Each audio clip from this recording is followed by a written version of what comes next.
Buenas noches, bienvenidos a su programa favorito los domingos a las 7 de la noche, Municipalidad Global. Hoy tenemos un contenido bastante interesante con una invitada muy especial desde Querétaro, México. Vamos a hablar hoy de derechos ambientales. Vamos a hablar de todo esto también que tiene que ver con la ley de residuos sólidos, algunas experiencias en la región.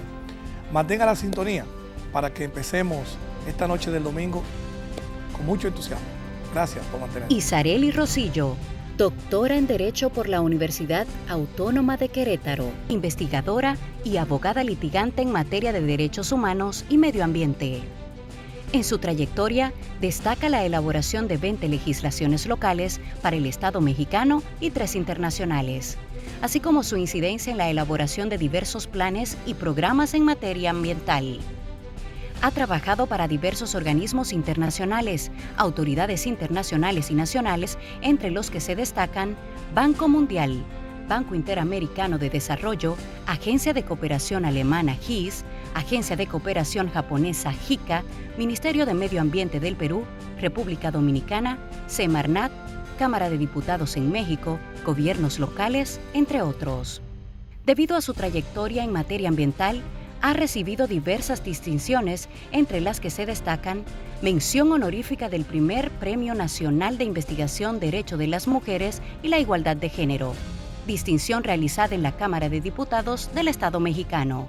Actualmente es miembro del Sistema Nacional de Investigadores del Consejo Nacional de Ciencia y Tecnología en México. Es autora de varios libros y artículos publicados en revistas nacionales e internacionales. En Municipalidad Global, conversamos con la doctora Isarely Rosillo. Bien, ya sabemos quién es nuestra invitada esta noche.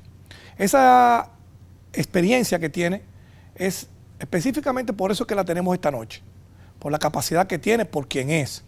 Isarely Rosillo, una extraordinaria consultora a nivel latinoamericano en temas ambientales. Muy buenas noches a todo tu auditorio. Para mí es un gusto estar conectándome con mis amigos de República Dominicana y con todo el auditorio que te ve también y sintoniza a nivel internacional a todas tus redes sociales.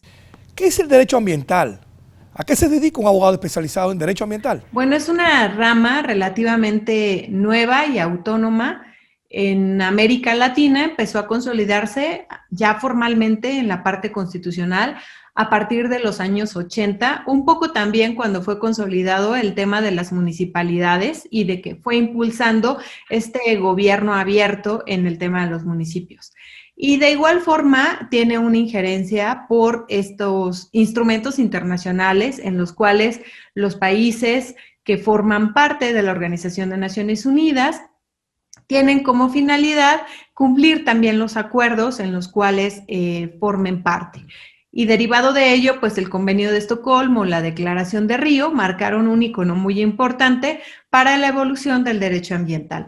Los países que están participando en estas cumbres internacionales y que formaron parte de los acuerdos en estos dos momentos tan importantes, se obligaron a la modificación de su marco jurídico para regular y proteger lo que es el desarrollo sostenible.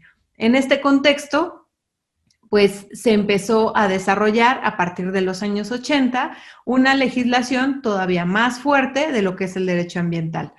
En el ámbito de enseñanza, el derecho ambiental no existía como una rama autónoma, sino formaba parte del derecho administrativo. Por lo tanto, se tenía una visión sesgada de lo que pudiera ser el derecho ambiental. Solamente iba enfocado a lo que tenían que ver con permisos, autorizaciones y licencias, pero no así con un ámbito constitucional como una perspectiva de un derecho humano o también desde una parte fiscal, agraria, constitucional o hasta una responsabilidad civil por daños a las personas víctimas de la contaminación. Por ello, Víctor, quisiera compartirte que el derecho ambiental hoy en la gran parte de las universidades en América Latina la consideran una rama autónoma, ya independiente de lo que es el derecho administrativo. Pero aunado a ello, su gran importancia se ha determinado porque forma parte del derecho público, del derecho privado y también del derecho social. Por eso se le conoce como una rama integradora. una rama del derecho ambiental que está como una columna vertebral en todas nuestras áreas del derecho, puesto que encontramos en el ámbito constitucional derecho ambiental, también en el fiscal, en el administrativo, en el penal, que son ramas del derecho público, y también la encontramos en el derecho privado, todo lo que tiene que ver con víctimas de contaminación y de responsabilidad civil por daños, y también en el derecho social, que tiene que ver con el derecho indígena, el derecho laboral, y bueno, no podemos encasillar al derecho ambiental en alguna de estas tres ramas, por eso se le conoce como una rama integradora, puesto que se encuentra en los tres ámbitos y ramas del derecho. Entonces podemos decir que es un derecho transversal. Así es. Atraviesa todas las disciplinas del derecho. Así es. Isarely, entonces, ¿cuándo decidiste convertirte en una consultora ambiental vinculada a los ayuntamientos, a los gobiernos locales? ¿Cómo lograste que esas leyes en las que tú te viste involucrada en temas ambientales salieran a flote? ¿Cómo lograron ustedes allá en México que esas leyes se pusieran de acuerdo con tanto desafío entre tantas personas? ¿Cómo se logra para que eso se implemente? Cuando empezó la consulta para conformar las leyes de residuos en los estados, en México específicamente tenemos más de 2.500 municipios, tenemos 32 entidades que son estados, entidades federativas, y obviamente nuestro gobierno centralizado. Entonces, cuando la ley marco, la ley nacional en materia de residuos, se emite el 3 de octubre del 2003, obliga en sus transitorios a que los estados emitan sus legislaciones y los municipios emitan sus reglamentos. Entonces, el primer estado que sacó un proyecto de ley de residuos fue el estado de Querétaro, que es donde yo vivo, y también la hoy conocida Ciudad de México, antes se llamaba Distrito Federal. Entonces, primero fue el Distrito Federal, pero como estado fue primero Querétaro, y entonces participé en esa consulta de participación ciudadana en la ley. Quien hizo la ley nacional fue la doctora Cristina Cortinas de Nava, y entonces vi demasiadas áreas de oportunidad en la construcción de la ley del Estado y realicé unas aportaciones que fueron consideradas como muy importantes en la ley estatal. Al ser la doctora Cristina Cortinas la que recapitulaba todos estos comentarios, bueno, pues yo me contacté con ella y le compartí que tenía varias áreas de oportunidad en la legislación, tomó en cuenta mis comentarios y entonces de ahí me invitó a colaborar con ella.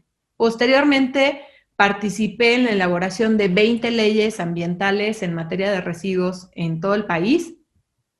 He participado también en varios reglamentos municipales y también en varias legislaciones o proyectos de ley de estados con perspectiva de protección de paisaje. Eso es una ley ambiental con perspectiva de protección de paisaje, ¿no? Dado que he tenido varias publicaciones que tienen que ver con protección al medio ambiente, protección del paisaje, y bueno, pues me fueron incorporando en estas legislaciones. Y así fue como ingresé al tema ambiental. En realidad yo participé en esa consulta pública porque trabajaba en un sitio de disposición final y me involucré con muchas áreas de oportunidad respecto a qué pasaba con los residuos desde que se generaban hasta que llegaban a este sitio, en donde sabemos que viene un tratamiento, en ocasiones la separación. Y bueno, esa fue como el punto de partida para participar en estos. Sí, bueno, efectivamente el tema de los residuos es un problema mundial que tampoco no distingue, ¿no? Lo podemos tener desde economías emergentes hasta países en vías de desarrollo. ¿Por qué? Porque el consumo no cesa y nosotros seguimos consumiendo, seguimos generando residuos.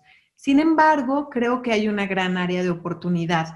Primero, desde que empecé a participar en el tema de las legislaciones en materia de residuos, ahora ha evolucionado mucho la participación ciudadana. Y creo que en un gobierno municipal también abierto, en donde tienen el primer contacto con los ciudadanos, donde existe esta posibilidad de tener la sensibilidad social de primera mano, deben de cerrarse diversas brechas para poder lograr esta participación ciudadana inclusiva. En aquellos momentos nosotros atravesábamos una situación importante. Bueno, primer punto, la ley ya se había aprobado, la ley nacional ya se había aprobado. Se aprobó en el último minuto de la última sesión del Congreso de la Unión, casi como tú sabes, y en ese último minuto salió la legislación. Nosotros ahí pudimos observar pues que no hay ley perfecta, ¿no? Y que en el momento se tiene que aprobar esa legislación, dadas las condiciones en las que se encuentra el país y avanzar poco a poco para su perfeccionamiento. Otro punto muy importante es que cuando existe esta obligatoriedad a los estados, se implementa como un transitorio de la ley y se establece un plazo. Se dan 90 días, 120 días entre municipios y estados para que tengan su legislación, pero además el Ministerio de Medio Ambiente, a través de esta consultoría con la doctora Cristina Cortina, específicamente nace este proyecto de la REPAMAR, la Red Panamericana en materia de manejo de residuos, y en todo el país se implementan las redes para manejo de residuos, redes ciudadanas. En Querétaro existe la Red Queretana de Manejo de Residuos, la cual preside la doctora Cristina Cortinas y su servidora soy vicepresidenta desde que se crea la legislación. Y en todos los estados se abren estas redes en donde con actores claves lograr que exista una participación ciudadana continua. Esto es algo muy importante porque los gobiernos son dinámicos, los servidores públicos cambian, pero la ciudadanía se queda con el mismo problema. Entonces, esta implementación de redes a nivel nacional dio la oportunidad para que se crearan, son asociaciones civiles, ¿sí?, con un enfoque medioambiental impulsadas por el Ministerio de Medio Ambiente y con la finalidad de ser promotores ambientales. Entonces, en otros estados, estas redes en materia de residuos específicamente, todas se llamaban igual, Red Mexicana de Manejo de Residuos del estado de Morelos, de Guerrero, y solamente cambiaba el estado, ¿no? Todas se llamaban igual. ¿Para qué? Para lograr esta sistematización. Posteriormente compartimos nosotros nuestros estatutos para que las demás redes también multiplicaran sus estatutos, es decir, tener un sustento legal, porque muchas se consolidaron solamente de cuestión informal o con una perspectiva no legal, sino ciudadana, y muchos ya querían alcanzar ya una consolidación legal. Entonces compartimos nosotros nuestros estatutos. Y entonces se empezó a crear un movimiento muy importante a nivel nacional de participación ciudadana para impulsar las leyes estatales. Por eso muchas leyes estatales fluyeron, porque fueron los ciudadanos las que los propusieron. Entonces, Víctor, ¿quién formaba parte de esas redes? Investigadores, ¿sí?, líderes ambientales, formaban parte también jóvenes, estudiantes, y ellos mismos se les sensibilizó para crear esa red y a su vez que ellos continuaran. El punto fue que muchas redes siguen vivas, ¿sí? Muchas redes siguen como la de nosotros seguimos trabajando en la Red Queretana de Manejo Ambiental de Residuos. Seguimos trabajando ahora con un enfoque de economía circular. Entonces, creo que un punto medular fue la participación ciudadana para lograr esas legislaciones. Posteriormente, que se empezaron a abrir mercados en el tema del aprovechamiento de los residuos, se empezó a incrementar la venta de materiales valorizables y entonces necesitaban la ley para dar certeza jurídica y, pues, por supuesto, para consolidar los mercados, ya se fueron aprobando las legislaciones. Yo te puedo comentar que al día de hoy todavía tenemos estados que no tienen ley de residuos, ¿no? Son 27 estados que tienen ley de residuos, los demás no cuentan con una ley, sin embargo sí cuentan con regulaciones específicas en materia de residuos. Regresamos en breve. En el próximo bloque vamos a hablar de economía circular. Mantenga la sintonía.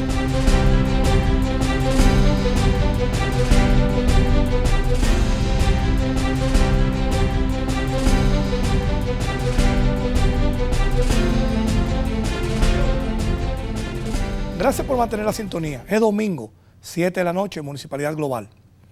Tenemos una invitada muy especial que en el bloque anterior desde Querétaro, México, y Sarely Rosillo. Quedamos de hablar de este tema con las redes, la economía circular, y cómo se articulan esto con los políticos. Y Sarely, ya vimos qué hace un experto en derecho ambiental, sabemos los conocimientos que tú tienes ya. Ahora, ¿cómo se articulan para que estas actividades que desarrollan las redes, las que tú hablaste en el bloque anterior, se vinculen a las decisiones que toman los gobiernos locales, a fin de que esto sea una realidad? Porque sabemos que los gobiernos locales son los dueños de los residuos, de la basura, y es importante que ellos participen en las tomas de estas decisiones. Sí, Víctor, es algo muy importante porque algo que nosotros no hemos logrado, que ustedes ya lo lograron en su legislación, fue crear este sistema, ¿no?, nacional en materia de residuos y de economía circular. Todavía no lo hemos logrado. Sin embargo, las redes eran un antecedente de esa pauta. Las redes ciudadanas fueron el motor para impulsar primero la consolidación de las leyes, ¿no? Trabajar a un nivel local, porque cada estado tiene sus necesidades muy particulares en el tema de generación, de infraestructura, de vulnerabilidad, de pobreza, pero sobre todo también de servicios públicos, ¿no? Tenemos un estado que tiene 500 municipios, por ejemplo, ¿no? En el estado en el que me encuentro tenemos 18 municipios. Entonces, las condiciones sociales y las condiciones de infraestructura no son las mismas. Por eso las redes se crearon para que cada una impulsara su legislación de acuerdo a las condiciones en las cuales se encontraba ese estado.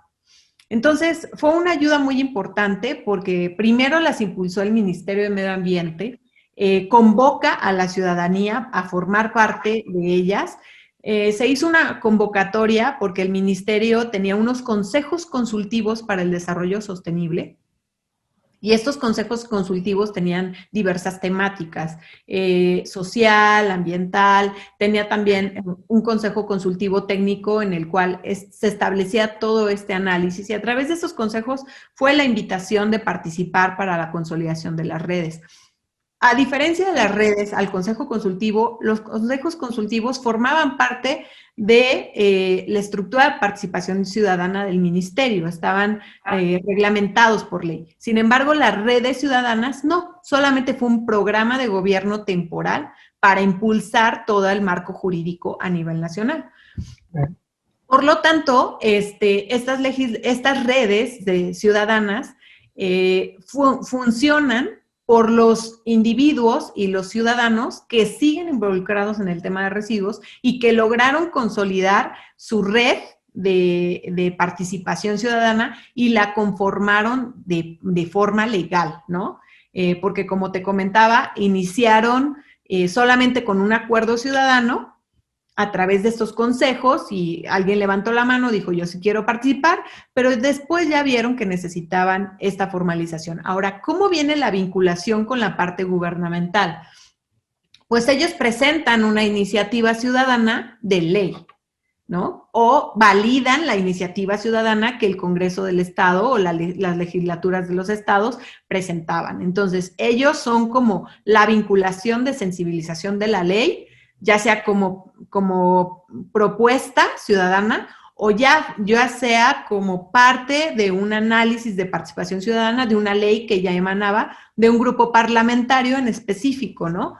Hubo varios grupos parlamentarios que sí tomaron la iniciativa de impulsar las leyes en materia de residuos, otros no estaba en su agenda, y estos partidos políticos que se encontraban en las bancadas en su momento presentaban la iniciativa de ley y las redes formaban parte del grupo de personas que estaban involucradas para analizar si las leyes estaban redactadas correctamente o no. Como ya se empezaron a generar varias propuestas de ley, te compartía que Querétaro fue la primera. Bueno, pues se hizo esta réplica de llevarse la ley de Querétaro para otros estados y el ejercicio fue como mucho más fácil, ¿no? Se replicó la ley. Algunos sí fueron cambiando cosas, las fueron adaptando de acuerdo a sus necesidades o condiciones, como te compartía, y otros casi es el mismo texto de la ley de Querétaro. Otra parte muy importante es la vinculación de las redes con el gobierno. es que todas las leyes obligaban a tener un programa en materia de residuos. El programa en materia de residuos necesitaba generar indicadores. Entonces, la participación de las redes tenía como finalidad proponer que iba a contener el plan o el programa de manejo, y este programa de manejo que es gubernamental, no se les llama planes aquí, sino programas, y el plan de manejo lo hacía el sujeto regulado. Entonces, el gobierno emitía los programas y los sujetos regulados enteraban al gobierno de sus planes de manejo. Entonces, también la red, por lo menos para Querétaro, la Red Queretana de Manejo de Residuos, aportó elementos para el programa. Hicimos los formatos para los planes de manejo.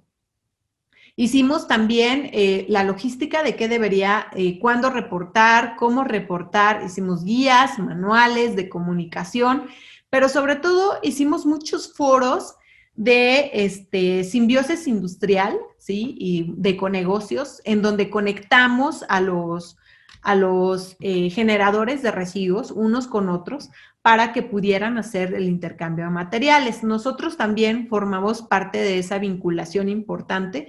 Hasta la fecha, nosotros funcionamos con esta labor social de vincular a un generador con otro para que hagan sus intercambios de materiales.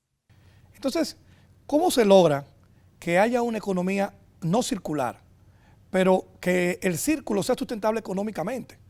Estas normativas, cómo funcionan los generadores, los que manejan los residuos, en la parte industrial, que entran los residuos urbanos, los residuos sólidos municipales. ¿Cómo logró normarse todo esto para que esto no se convierta en un problema? Bueno, Víctor, una parte muy importante es que pues nosotros seguimos en tránsito a una economía circular. Estamos en tránsito como toda América Latina, que es un concepto relativamente nuevo que se gesta en la Unión Europea en el año 2015 y que al final del día ya han trabajado muchos países en esta construcción de esta base conceptual de lo que debería de ser el círculo de los materiales, el ciclo de vida de los materiales y la circularidad para optimizar los recursos. La ley de residuos mexicana y que todavía se encuentra vigente, así como otras leyes de América Latina, específicamente no han incorporado el concepto de economía circular, pero sí son leyes que han sido tendencia para lograr la circularidad en nuestros países, ¿no? Nosotros seguimos todavía en varios debates, en construcción de la Ley General de Economía Circular. Ya hay varias propuestas, te podría decir que 23 iniciativas que ingresaron a la Cámara de Senadores para que puedan discutirse y se encuentra en ese análisis todavía. Pero la pregunta específica fue el tema de los costos y el tema industrial. Nosotros sabemos que un residuo es un pasivo en todos sus aspectos, ambiental, social y económico. Y este pasivo ambiental, social y económico, pues a la industria es algo que le genera incremento en gasto y, por supuesto, incremento en obligaciones.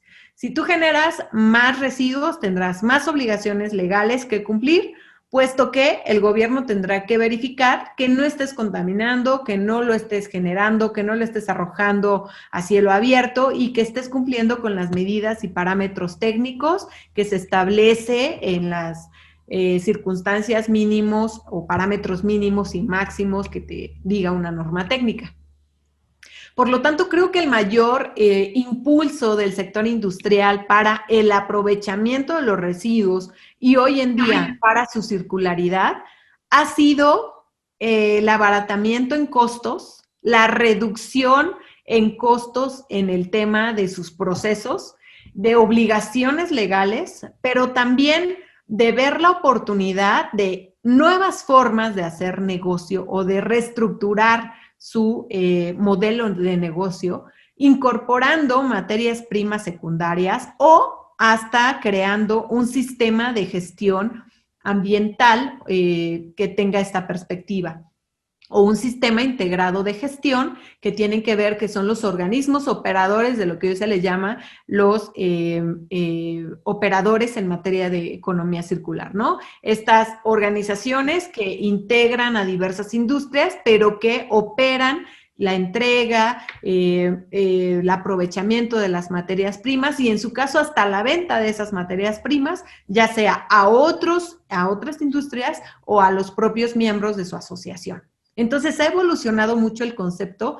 El primer bloque en el tema industrial es abaratar los costos. Un residuo es un pasivo y no hay mejor residuo que el que no se genera. Entonces, el primer factor que se ha incorporado en un tema industrial es la prevención de la generación y es el principio rector en toda política pública en materia de residuos. No generar residuos, como no los generamos. Segundo punto, después de la prevención, pues es lograr otros elementos antes de que pueda ser desechado. Y el intercambio de materiales, la logística inversa, como se le ha llamado en Brasil, o algunos aspectos como también el aprovechamiento, los clústeres, ¿no? El clúster de papel y cartón, el clúster de plásticos, han desarrollado alianzas estratégicas para lograrlo. Ahora, eso es conforme a la generación de residuos, pero a su vez también productos que al momento de consumirse se generan residuos. Son dos cosas muy importantes. La industria per se, en sus operaciones, genera residuos, pero ellos producen productos que al consumirse se generan residuos. O sea, son dos obligaciones totalmente diferentes, ¿sí? Una es los residuos que generan dentro de sus instalaciones y la otra obligación es este plan de economía circular que tiene que ver con esos residuos, con esos productos, perdón, que se consumen y se convierten en residuos. Ese es el plan de economía circular y el otro es el plan en su momento de gestión integral de residuos. ¿Qué vas a hacer con todo lo que generaste en tu proceso productivo?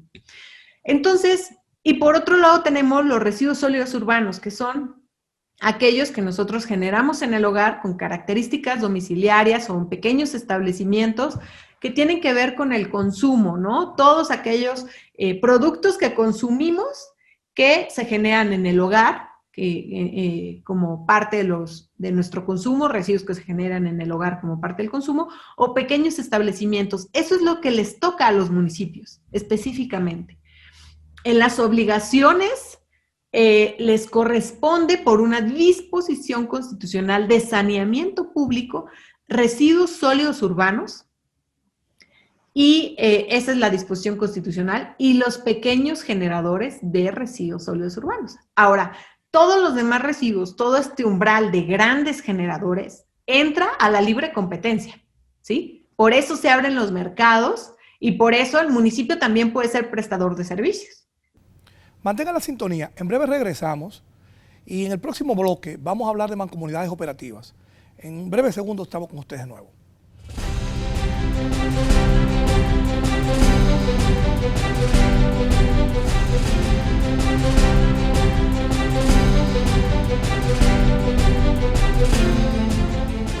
Gracias por mantener la sintonía este domingo en la noche por Teleradio América.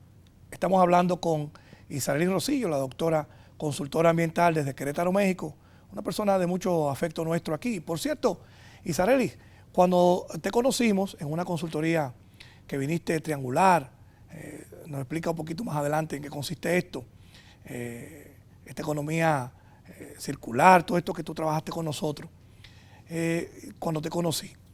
Viniste acompañada de otros técnicos. Recuerdo que me hablaste de una experiencia hermosísima que hay en México, que son los CIMAR. CIMAR Sureste, una experiencia muy linda, es una mancomunidad operativa. No sé si recuerdas bien, tocamos estos temas, hablamos, inclusive muchos de nuestros alcaldes y amigos nuestros aquí en República Dominicana visitaron México y vieron esa experiencia ya con ustedes. Hablan un poquito cómo surgió eso, cómo operó, cómo funciona y si todavía está en un ritmo de crecimiento. Bueno, el proyecto de CIMARES inicia en el estado de Jalisco, pero tiene un antecedente muy importante que fue un proyecto que se desarrolla para rescatar un río, Entonces, el primer proyecto que tuvo que ver con esta junta intermunicipal de rescatar el saneamiento de un río, y en el saneamiento de ese río tenía que ver muchos factores de contaminación, ¿no?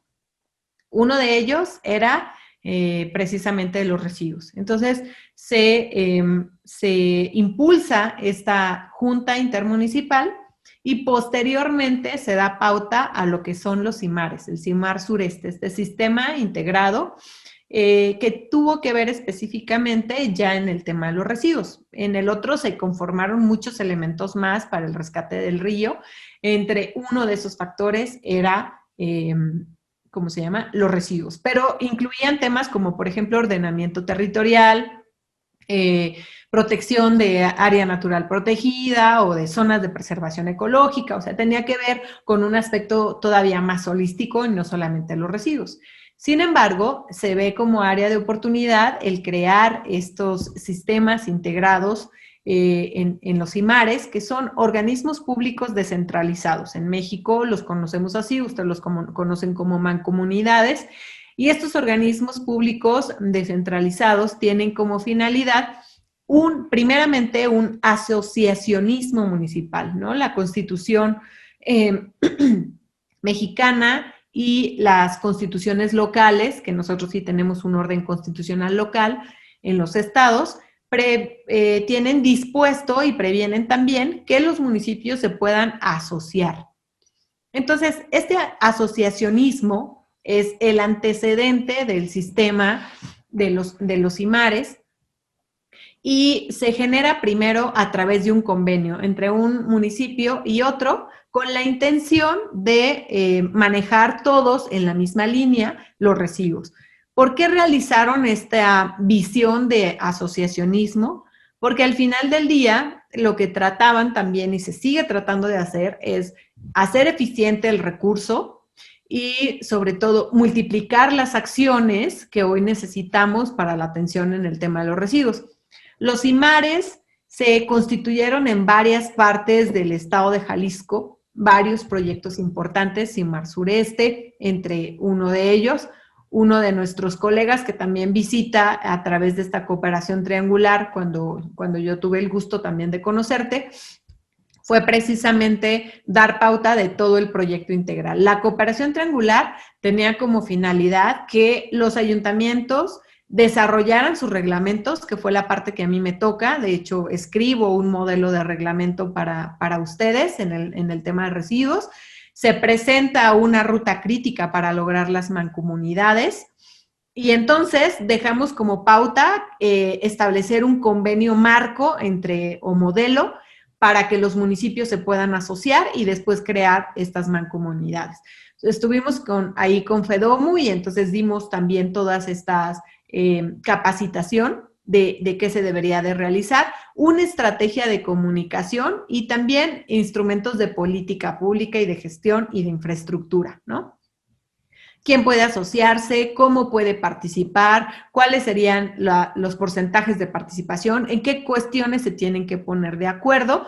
Y otro punto que tocaste en el bloque anterior es el tema del sistema tarifario de los residuos, porque también el asociacionismo tiene como finalidad que puedan tener un sistema tarifario en común, ¿no? Que las tarifas puedan ser comunes.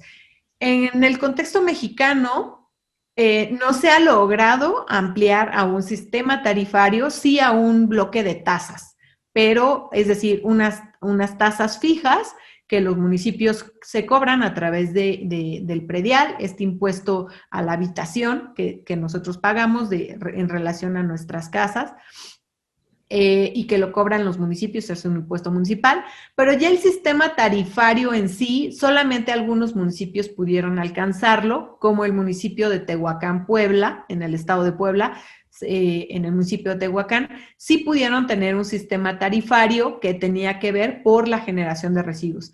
¿Qué hicieron para tener un sistema tarifario? Caracterizaron las zonas, identificaron cuáles eran las zonas donde más se generaban residuos y para estas zonas las clasificaron en 4 o 5 grupos o bloques y a esas zonas se le estableció una tarifa diferenciada en donde venía el cálculo de la ruta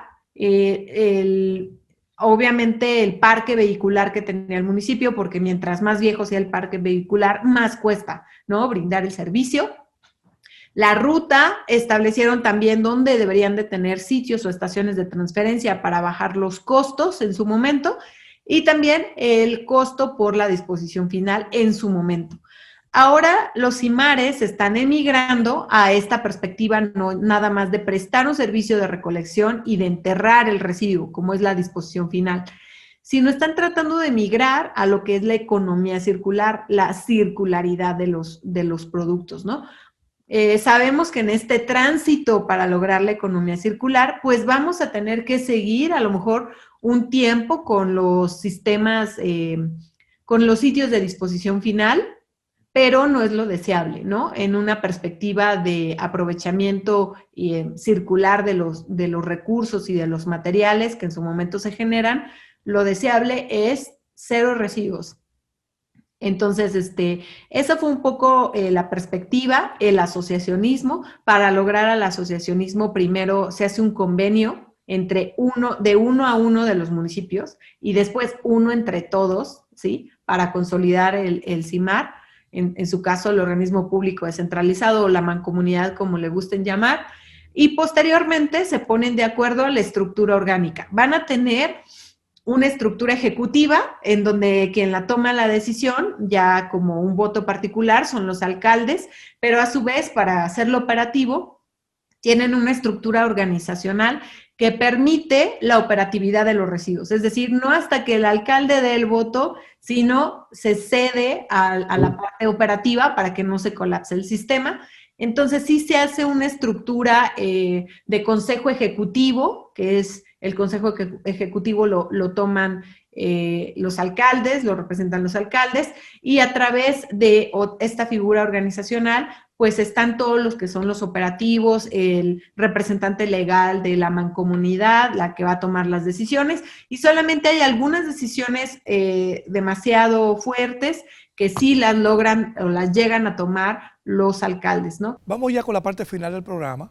Algunas experiencias que tuvo Isarelis en Perú con esta ley de residuos, que también fue dificultosa sacarla allá, en una cooperación que ella participó, y su experiencia aquí en República Dominicana. Mantenga la sintonía.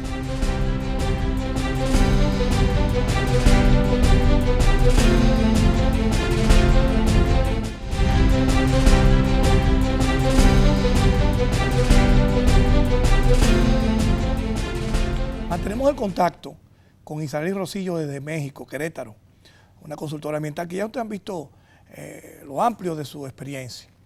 Isarelis, supimos que estuviste en Perú también haciendo una gran labor en una cooperación con ese hermano país desde México, trabajando en la ley de residuos. ¿Qué participación tuviste? ¿Qué hiciste? ¿Cómo te fue allá? ¿Cómo resultó esa experiencia? Bueno, Perú también tenía una cooperación triangular. Nosotros sabemos que los organismos internacionales han sido una parte muy importante para detonar políticas públicas y el fortalecimiento institucional en América Latina. Esta cooperación triangular tenía como finalidad que Alemania, México, apoyara a Perú. Por eso se llaman cooperaciones triangulares, porque son 3 países que están involucrados, en uno el que da el financiamiento, otro el que con su capacidad técnica le otorga a otro país la experiencia técnica que ya ganó en algún tema. En el caso mexicano, la GIZ, en su momento la GTZ, le había otorgado a México un apoyo de diversos programas, por ejemplo, en temas de mancomunidades, en el tema de análisis y modelos para impulsar las mancomunidades o los organismos operadores, aquí se le llaman, y diversos proyectos que tenían que ver en el tema de residuos. Entonces, después se abrió esta perspectiva de cooperación triangular. De México tú ya recibiste el apoyo y se te capacitó a tus expertos, ahora tú ve a capacitar a otras personas en otro país que tiene características similares. Y de esa cooperación triangular salieron varios proyectos. Uno de ellos, Víctor, también tuvo que ver con una cooperación triangular para crear una norma técnica modelo o elementos de esta norma técnica modelo para Centroamérica que tenía que ver específicamente con la evaluación de sitios contaminados. Entonces, esta cooperación triangular nos vuelve a tocar a nosotras, la doctora Cristina Cortinas y su servidora, y empezamos a hacer un análisis de elementos que deberían de llevar esta norma técnica. Y posteriormente, pues dicen, oye, pues en el tema de sitios contaminados, necesitamos también que Perú reciba toda la experiencia en el tema de sitios contaminados porque va a sacar su ley de residuos.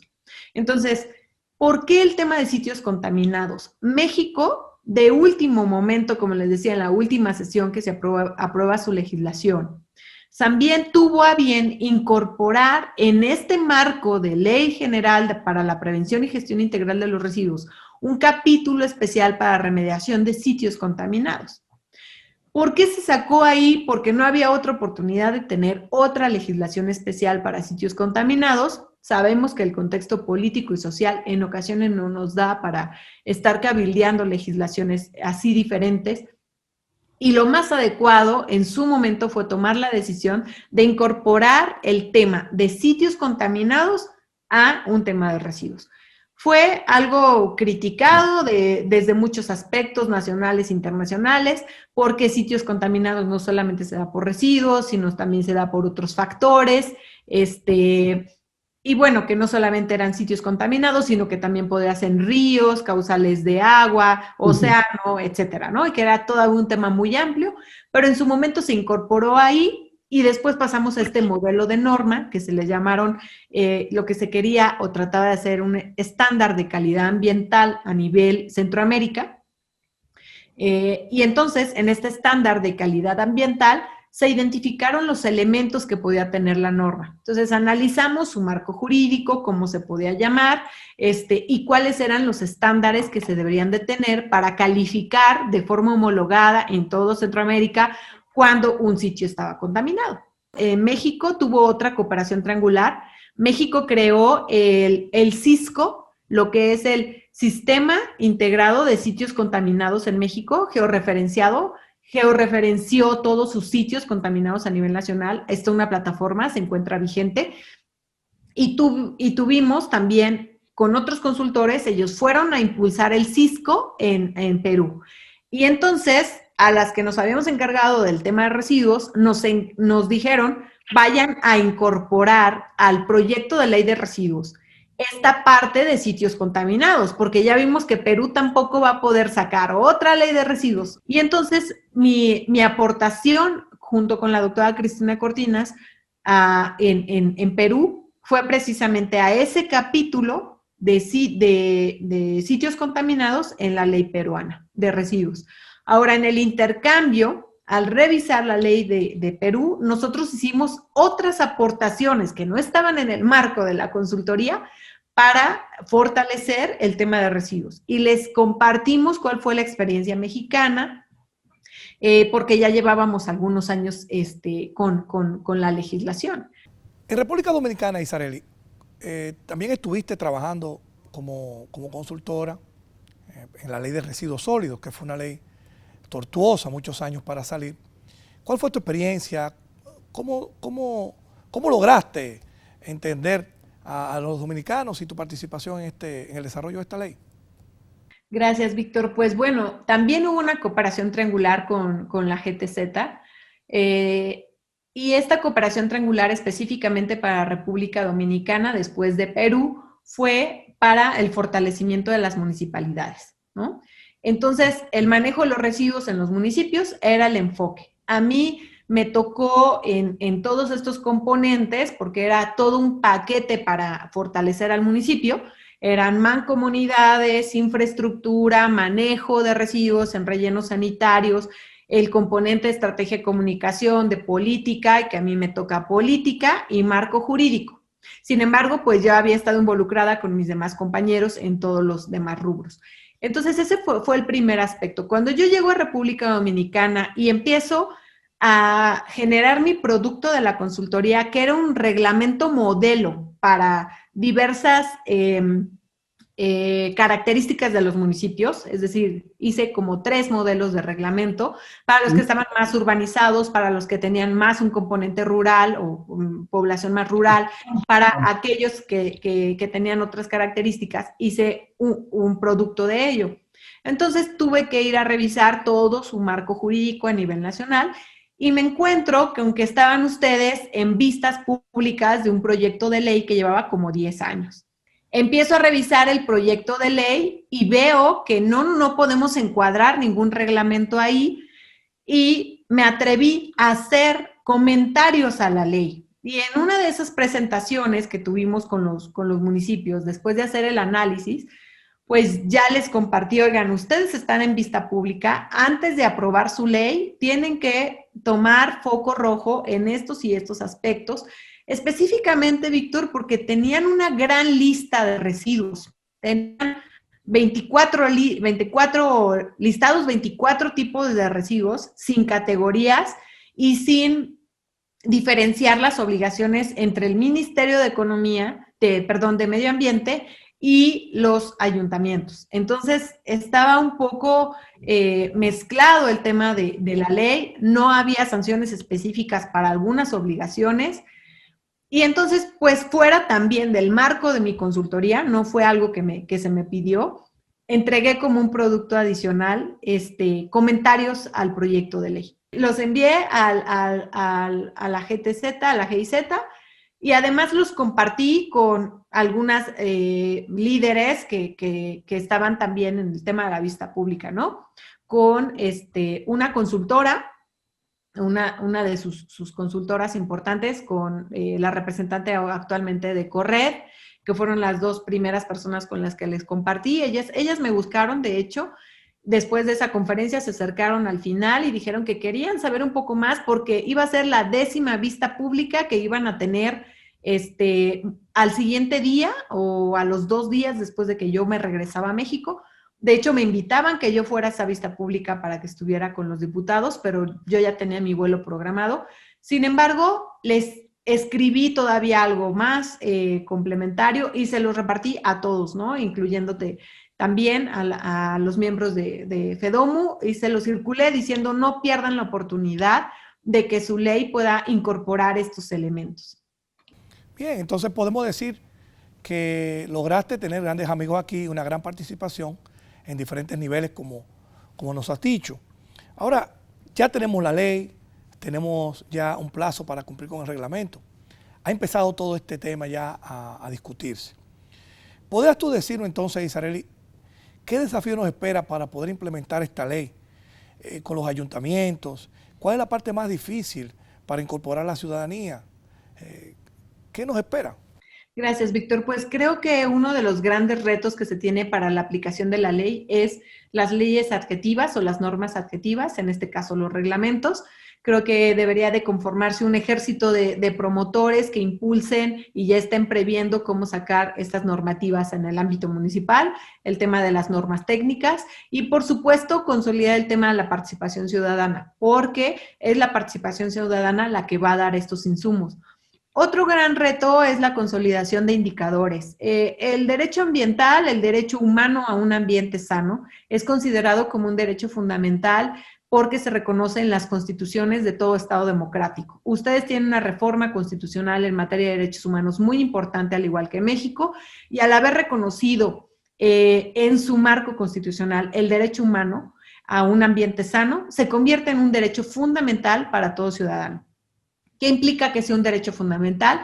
Que el Estado tiene la obligación de garantizar por lo menos el mínimo vital respecto de este derecho y reconocer que estos derechos humanos son interdependientes, indivisibles, universales y progresivos. En esta progresividad es importante incorporar indicadores de cumplimiento de derechos humanos en el ámbito de la política pública. Y eso es un gran reto para América Latina. Y es un gran reto para el mundo, más con un tema de la pandemia COVID-19, en donde las brechas de desigualdad se han abierto y hay que generar un ámbito de oportunidad muy importante. Yo podría decirte que en los municipios te tendrían que trabajar en 3 aspectos muy importantes. Primero, en atender la pobreza, y más porque ahora se está incrementando más con el tema de la pandemia. 2, la productividad. Y 3, disminuir los impactos ambientales. ¿Por qué estos 3 aspectos prioritarios? Pues porque la pandemia emana de aspectos ambientales y tenemos que considerar que estos aspectos ambientales, mientras más grandes estén los impactos, más vulnerables nos dejan. La pobreza, porque las brechas de desigualdad se abren y todavía existen mayores barreras para tener acceso a estos derechos fundamentales y este mínimo vital en una situación de pobreza o de vulnerabilidad. Y por supuesto, trabajar en la productividad, cómo la economía circular puede ser un factor de desarrollo de productividad para todos los municipios y se pueden abrir oportunidades de negocio, oportunidades de trabajo y sobre todo también la oportunidad del intercambio de materiales para lograr un aspecto importante. Isarely, muchas gracias por estar con nosotros desde Querétaro, México, un domingo en la noche. Ha sido un esfuerzo para ti y para tu familia. Y estamos muy contentos aquí en República Dominicana de que tú hayas compartido todos esos conocimientos con nosotros y con nuestra teleaudiencia. Pronto sabremos de ti y esperemos que esta pandemia pase lo más pronto posible y nos acompañe nueva vez aquí en República Dominicana en esas visitas que tú siempre tan oportunamente nos haces. A ustedes, amigos televidentes, por mantener la sintonía domingo 7 de la noche hasta las 8 en Municipalidad Global. Los esperamos la próxima semana por Teleradio América, canales 12 y 45. Feliz resto del domingo.